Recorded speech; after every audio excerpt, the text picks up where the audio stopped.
Sir, Bihar की राजनीति जिस तरीके से उथल पुथल ले रहा है, उस पे आपका क्या योगदान रहा? मैं तो 16 वर्षों से जेल में था। सब देख रहे थे, मंजर शांत था।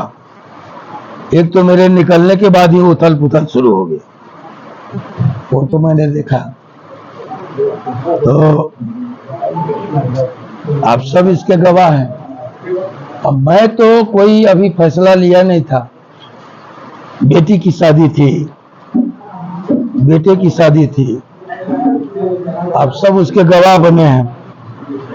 तब तक सब शांत था, अच्छा था। अचानक एक हंगामा खड़ा हुआ कि आनंद मोहन जी को कानून में बदलाव लाकर छोड़ दिया गया। मैं वहां से शुरू होता हूं। आप सबको भी, आप देश में लोकतंत्र के चौथे स्तंभ हैं। आपकी बड़ी जिम्मेवारी है, किसी से कम नहीं है। न्यायपालिका हो, कार्यपालिका हो, विधायिका हो, तो उसके अलावा एक प्रेस भी है। ये चार खंभों पर, लोहिया ने कहा चौखंबा राज, चार खंभों पर लोकतंत्र टिका हुआ है। मैं एक बात कहूंगा, इसके तह में सबको जानना चाहिए था कि जो कानून में बदलाव आया वो क्या आनंद मोहन के लिए आया? क्योंकि आप सभी प्रबुद्ध लोग हैं, जानते हैं कि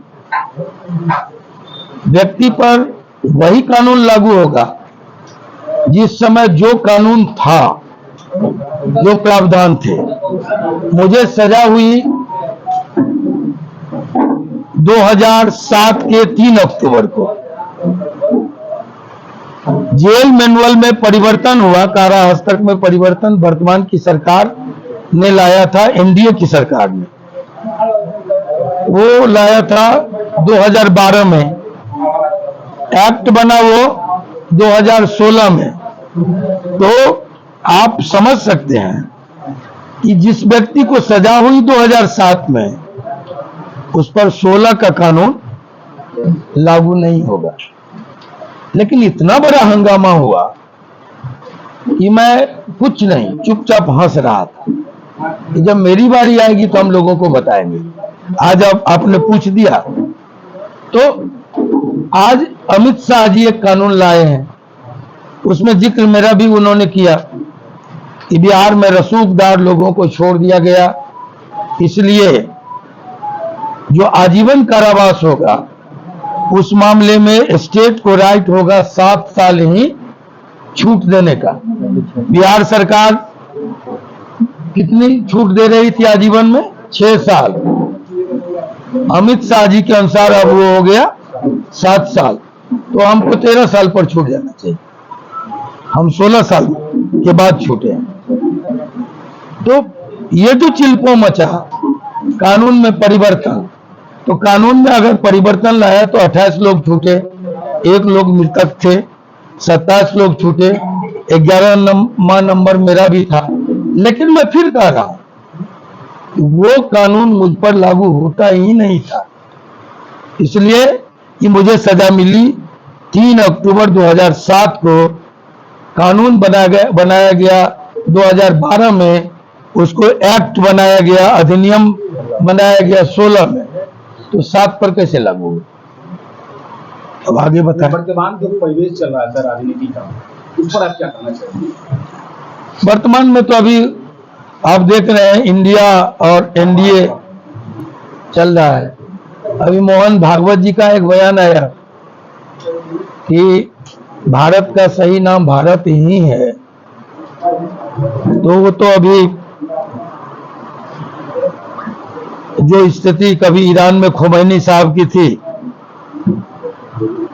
धर्मगुरु के नाते, आज वही स्थिति मोहन भागवत जी की है। जैसे ही हमने दिल्ली में सुना, हम दिल्ली में थे, कि इंडिया नहीं भारत, हमने कहा कि अब ये भारत इंडिया का नाम बदला जाएगा। फिर लोगों से, आप लोगों के माध्यम से और बाजार में बहुत जोरों की चर्चा है। ये जो सत्र लाया गया है उसमें वन नेशन वन इलेक्शन, पहले ये चर्चा थी। अब ये चर्चा है कि इसमें भारत का नाम, इंडिया का नाम भारत किया जाएगा। नहीं, वो इंडिया हटाया जाएगा, सिर्फ भारत रखा जाएगा। मैं एक बात कहूं कि हम चेंज लाए, बदलाव नियति है, जितना बदलाव आवे सही दिशा में बदलाव आए अच्छा है, लेकिन ये नाम बदलने से बहुत कुछ नहीं मिल जाता, हासिल हो जाता है। कभी जो लोग कहते हो अंग्रेजी का नाम है, अंग्रेजों का नियम दिया हुआ नाम है, उनसे मैं कहूंगा कि अगर इंडिया, उसका एक एक शब्द का क्या अर्थ है वो आप लोग ज्यादा जानेंगे हमसे, मैं तो अभी उसमें माथापच्ची भी नहीं किया। इंडिया क्यों नाम रखा है अपोजिशन के लोगों ने अपने गठबंधन का, लेकिन उसके विपरीत जो एनडीए बना है उसका अंग्रेजी नाम है नेशनल डेमोक्रेटिक अलायंस, वो भी अंग्रेजी नाम है। तो नाम बदलने वालों को उस पर भी ध्यान देना चाहिए। दूसरी बात कि हम कहां बदलेंगे, president of India, reserve bank of India, आपने कुछ कार्यक्रम चलाए, make in India, startup India, shining India, digital India, पता नहीं क्या क्या सब, तो कितने नाम चेंज किए जाएंगे। ये बहुत सुखद स्थिति नहीं है। मैं ऐसा मानता हूं कि जो अंग्रेजी में लोग इंडिया कहते थे और उसी को लोग भारत कहते थे, पता नहीं क्या ये लोग चाहते हैं। दूसरी बात की कहा वन नेशन वन इलेक्शन, विविधता में एकता हमारी भारत की मूल आत्मा है। यहां हजारों जातियां हैं, यहां दर्जनों धर्म हैं, सैकड़ों भाषाएं हैं, हजारों बोलियां हैं, हमारी संस्कृति अलग है, हजारों परंपराएं हैं, सभी और सबको मिला के ये हिंदुस्तान है, भारत है, इंडिया है, जो कह लीजिए। ये वो गुलशन है जिसमें गेंदा भी है, गुलदौदी भी है, चंपा भी है, चमेली भी है, गुलाब भी है, अड़हुल भी है, धतूर भी है।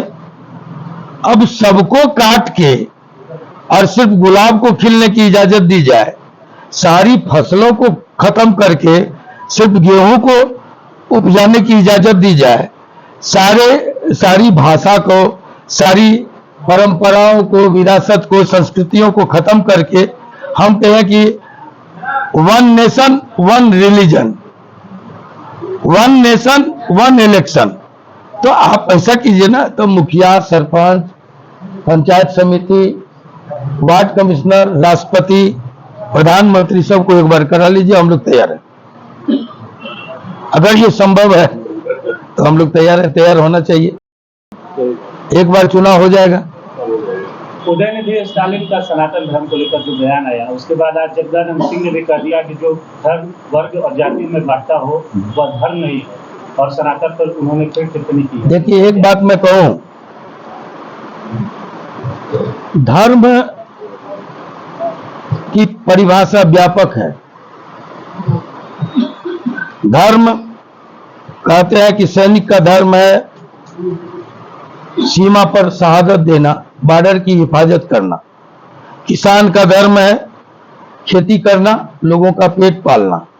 व्यवसायियों का धर्म है विनिमय करना, एक सामान यहां से उठाए वहां दिए, अच्छा व्यापार।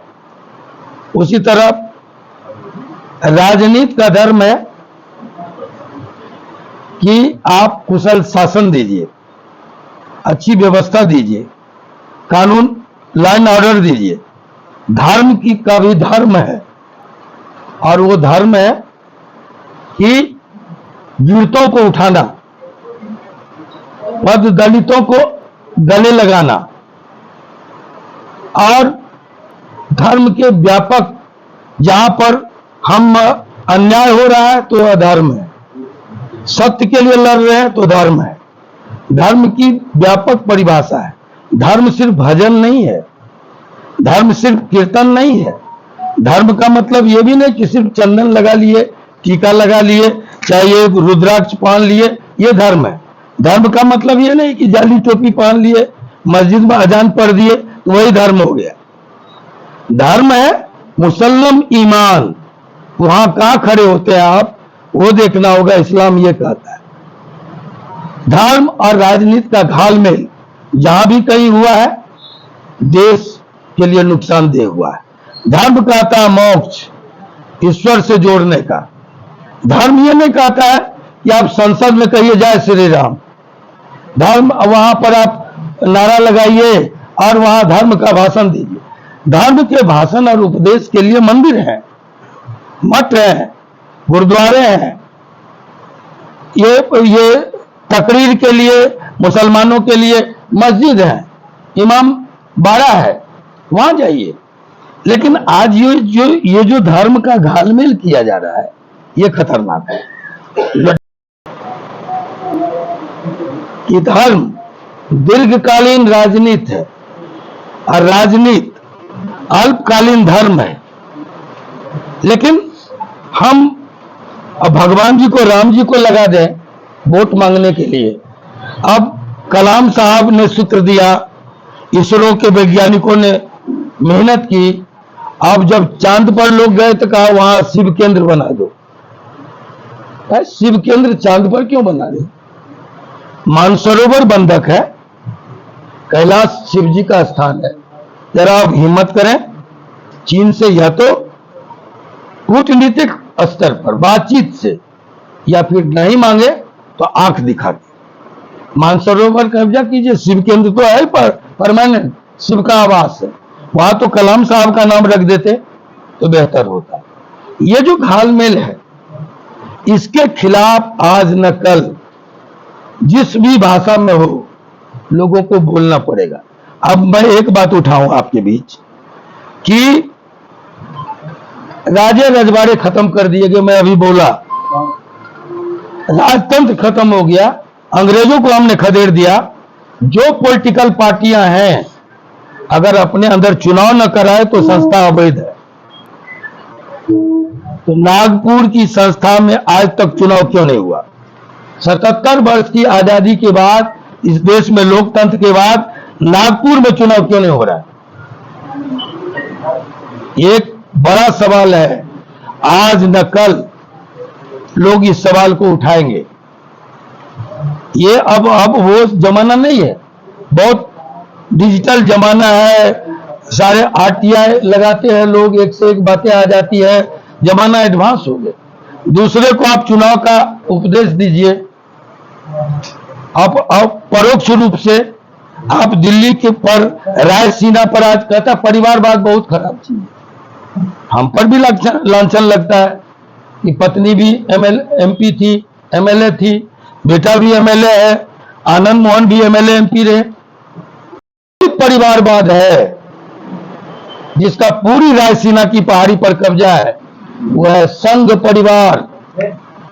राष्ट्रपति उसके, प्रधानमंत्री उसके, उपराष्ट्रपति उसके, कई प्रांतों के मुख्यमंत्री उसके।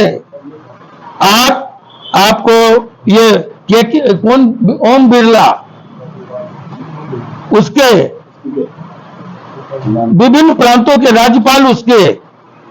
एक परिवार चल रहा है इस देश में, संघ परिवार। हमारा परिवारवाद नहीं है। अगर कोई व्यक्ति शासन में हो, सत्ता में हो, अपने लूले लंगड़े बकलोल ढकलोल बेटों को उठा के और सत्ता का उपयोग करके किसी के सर पर थोप दे तो उसको कहते हैं परिवारवाद। लेकिन इस देश का उदाहरण है, मेरा भी उदाहरण है। राणा सांगा लड़ा, बेटा उदय सिंह लड़ा, उनका बेटा महाराणा प्रताप लड़ा, उनका बेटा अमर सिंह लड़ा। मेरा दादा राम बहादुर बाबू, जिनको कोशिका गांधी कहते थे, वो अंग्रेजों के खिलाफ लड़ा। मेरे बड़े बाबूजी पद्मानंद सिंह ब्रह्मचारी लड़े। मेरे दूसरे दादाजी जंग बहादुर बाबू लड़े। हमारे पिताजी सच्चिदानंद बाबू लड़े, आनंद मोहन लड़ा है, आप इसके गवाह हैं। और जब मैं जेल में था तो लवली आनंद भी लड़ी, जीती, और जेल में रहते चेतन आनंद भी लड़े और जीते, और इसको पब्लिक का मोहर सर्टिफिकेट लेके आया। इसको परिवारवाद नहीं कहते हैं, इसको कहते हैं संघर्षवाद। परिवारवाद इस देश में एक ही चल रहा है, वो है संघ परिवार। जहां चुनाव नहीं होता, जहां नेताओं के चुनाव में कोई लोकतंत्र नहीं है, वहां एक परिवार का लोग उठा उठा के थोपे जा रहे हैं। जहां हम अगर कोई काम करें, हम अगर चुनाव लड़ें, तो आप हमसे पूछेंगे, आयोग हमसे पूछेगा कि आपने कितना खर्च किया। लेकिन धर्म के नाम पर जितना चंदा आ रहा है, कोई ऑडिट नहीं है, कोई हिसाब नहीं है। मैंने कहा शिला पूजन के नाम पर हमारे धार्मिक आस्था का शोषण हुआ। कहा गया आप ईंट भेजिए, हम राम जन्मभूमि बनाएंगे इसी ईंट से।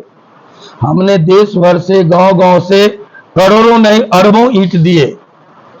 जब राजस्थान के उत्कृष्ट पत्थर से मंदिर बन रहा है राम जी का, तब मैं पूछना चाहता हूं ये धर्म के धंधेबाजों से, वो हमारे करोड़ों अरबों ईंट कहां गए?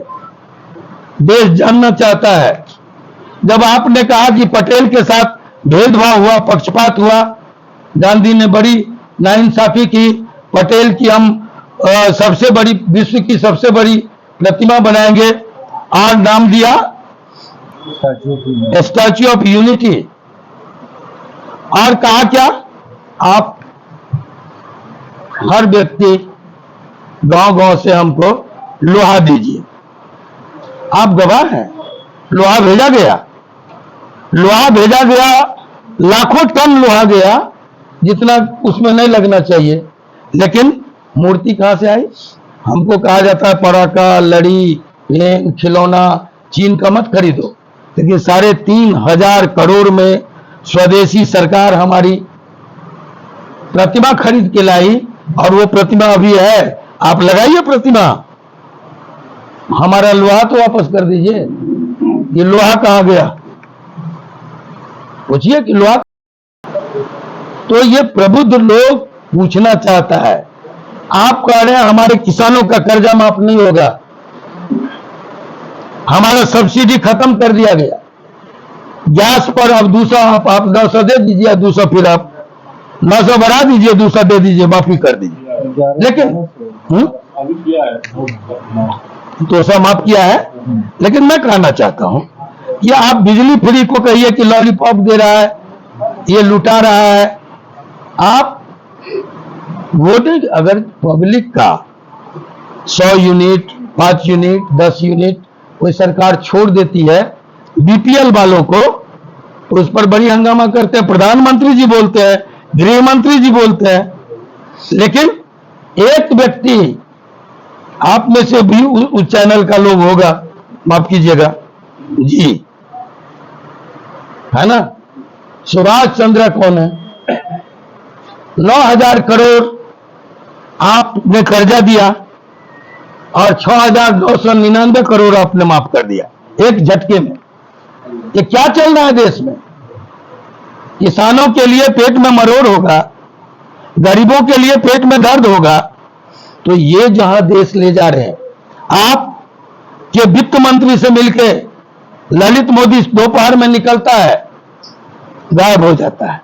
नीरव मोदी, माल्या, मेहुल चौकसी, ये अरबों का चूना लगा के इस देश का बैंक लूट के लोग चला गया। अब पाए कहां गए? चौकीदार सजग है, न खाएंगे न खाने देंगे। और आता है किसके यहां? हरीश साल्वे, सॉलिसिटर जनरल के यहां शादी अटेंड करके चला गया। कहां है मुल्क की पुलिस? कहां है बात बात में प्रतिपक्ष के नेताओं को सताने वाली सीबीआई? कहां है? क्यों नहीं पता था राव को कि मुल्क का एक अपराधी सॉलिसिटर जनरल की शादी में शामिल हुआ, और शादी भी पहली नहीं, दूसरी नहीं, तीसरी शादी। तो मुल्क कहां जा रहा है? आज हमने कहा कि हम गरम लरम भाषण करने नहीं आए, आज हम आए आपको समझाने के लिए। हम चंद्रशेखर जी के शिष्य हैं। चंद्रशेखर जी ने कहा कि 1857 की क्रांति हो या गांधी के नेतृत्व में आजादी हो, लोकतंत्र की बहाली हो, मुल्क को जाना कहीं और था, चला कहीं और गया। 85% लोग हम हैं यहां बैठे, तो हम सब मिलते हैं, एक दो तो मियाँ जी को छोड़ के, एक दो, तीसरा चौथा होगा कि नहीं, लेकिन मुल्क में 85% हम हैं, 15% में सब है, सिख है, ईसाई है, जैन है, बौद्ध है, सब है। तो कहा जाता है हमको 85% वाले को खतरा है, राष्ट्रपति हमारा है, प्रधानमंत्री आपके जैसे सुरमा भोपाली। हाँ, अब वो कहते हैं न, ये क्या कहते हैं आपको, ये सब लोकसभा का स्पीकर, तीनों सेना का अध्यक्ष, राष्ट्रपति, उपराष्ट्रपति, ये रक्षा मंत्री राजनाथ सिंह, इतने भारी भरकम लोग, वो है हमारे सभी। पहले तो होता था एक दो ठो मुसलमान दिख जाता था, मोहम्मद फल्ला फल्ला प्रांत का चीफ मिनिस्टर, अब खोजिए तो चीफ मिनिस्टर, सारे चीफ मिनिस्टर हमारे हैं। हम ही को खतरा है बस, तब तो हमको डूब के मर जाना चाहिए। कहते हैं अखंड भारत, इस भारत में कितना है? 20 करोड़ है अल्पसंख्यक, सब मिला के, ये नहीं कि मुसलमान, 20 करोड़ हैं। हम हैं 142 अगर है, इस अभी जो कहा गया है, अभी संसद में भी बताया किसी ने 142, 135, 142 जो भी हो, तो 120 करोड़ को अगर छांट दीजिए तो 122 करोड़ हम हैं। खतरा हमको है 20 करोड़ वाले से। अखंड भारत ये लोग बना रहे हैं। अखंड भारत में अगर ईरान का मुसलमान आएगा, वहां तक मेरी सीमा थी, ईरान का मुसलमान आ जाएगा 10-12 करोड़ आएगा। कुछ ये म्यांमार जो है रोहिंग्या जिससे डरे हुए हैं, वहां की सरकार भी डरी हुई है, ये लोग भी कहते हैं रोहिंग्या को घुसने मत दो, तो सब रोहिंग्या आएगा ना। अब शरणार्थी बन के नहीं आएगा, बजाबते आएगा। तब हमारी आबादी होगी 122 करोड़ और उनकी आबादी होगी कम से कम 132 करोड़। तब बताइए कि जो अभी जो जरा सा हमारा हिंदुत्व है, उस हिंदुत्व का क्या होगा? इसलिए किसको समझा रहे हैं? देश दुनिया जान रही है, जहां भी जातीय उन्माद पैदा हुए जर्मनी टूट गया, जहां भी जातीय उन्माद श्रीलंका में पैदा है अभी उसका सत्यानाश हो रहा है। तमिल और सिंघली जातीय उन्माद है, धार्मिक नहीं। हम धार्मिक उन्माद के पचड़े में पड़े तो भारत टूटा। धार्मिक उन्माद के आधार पर पाकिस्तान बना, बांग्लादेश टूट गया। हम धर्मनिरपेक्ष राष्ट्र है, हम सलामत हैं। चांद पर जा रहे हैं, सूरज पर जा रहे हैं, वो टमाटर और प्याज में लगा हुआ है पाकिस्तान, जिसका नाम बार बार कहता है पाकिस्तान की क्या हैसियत है हमारे सामने? कुछ हैसियत नहीं है, डराया जा रहा है। एक पार्टी है, अगर मुल्क में मुसलमान पड़ोस में पाकिस्तान ना हो तो उनकी दुकान पर ताला लग जाएगा। ये सब चल रहा है, इसको समझने जानने की जरूरत है। मैं नाम नहीं लूंगा। 50-50 हजार लोग दिया, जेल से निकले 16 साल के बाद। आपने देखा शान से शादी लोगों ने कर दी। बेटी की शादी को तो बेटी समझ के किया, बेटा की शादी में भी मदद किया। हम जब निकलेंगे इन्हीं से, अभी तो रास्ते में कह रहे थे हम राम बाबू को, कहा कि हम नंबर 1 ठेकेदार हैं, हम कैसे समझेंगे? हेलीकॉप्टर घुमाएंगे, कुछ तो मदद करो, ऐसे मांग लेंगे। तो फिर ईडी भी तो तंग करेगा। है? ईडी कैसे तंग करेगा? ईडी जब चंदा के पैसा पर आरएसएस को तंग नहीं कर सकता, आनंद मोहन को भी तंग नहीं कर सकता। आइए हिसाब देंगे।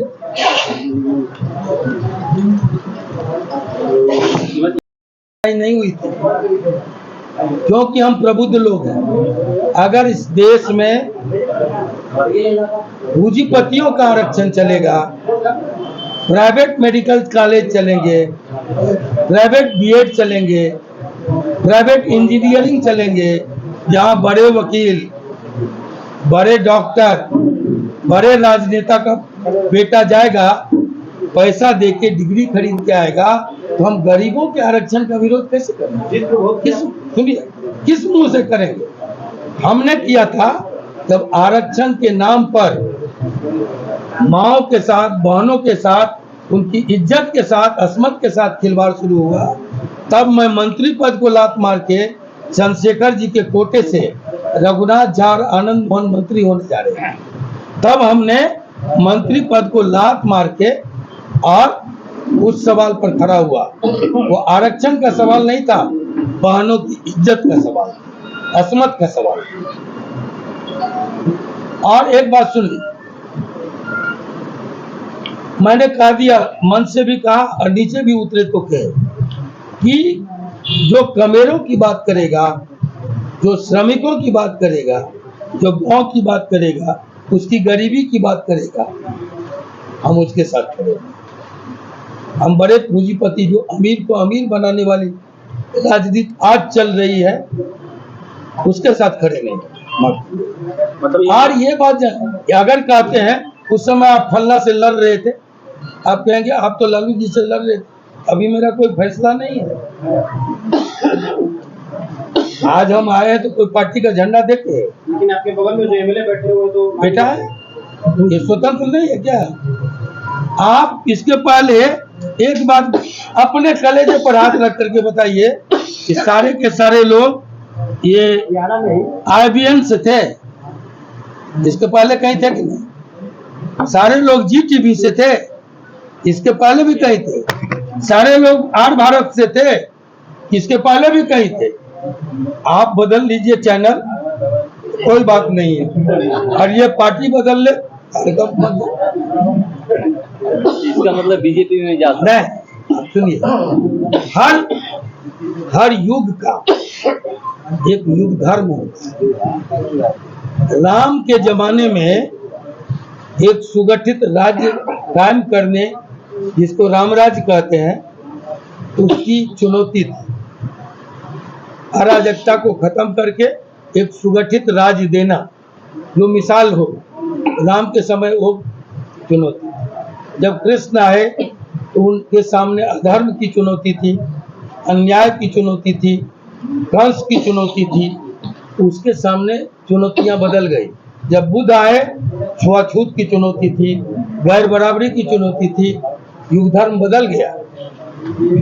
जब गांधी आए तो उसके सामने लोकतंत्र की चुनौती थी, और उसके पहले आजादी की चुनौती थी, गुलामी को खत्म करने की चुनौती थी।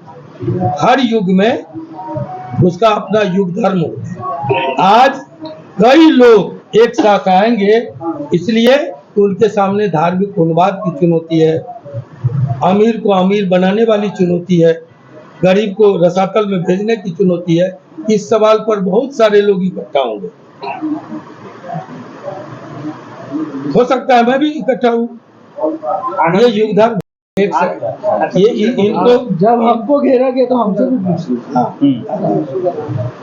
जब आप हमको सवालों में घेरते हैं तो हमारा जवाब भी आना चाहिए।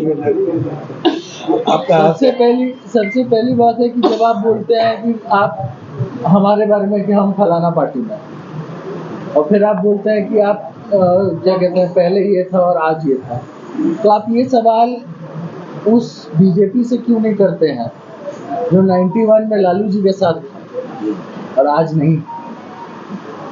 जब महबूबा मुफ्ती सबसे बड़ा एग्जाम्पल है, उन्हीं के बारे में ये लोग कश्मीर में जो है पहले बोलता आतंक की महबूबा, और बाद में उसके साथ यही बीजेपी जो है सरकार बनाती है।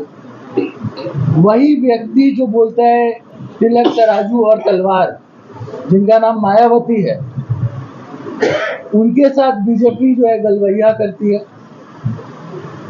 तो ये उनके लिए सवाल क्यों नहीं है आपका?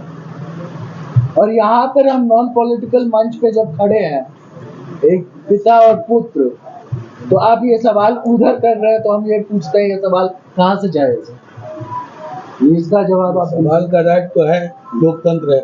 नहीं, मतलब कहे कि उधर भी कीजिए, अकेला हम पे मत कीजिए।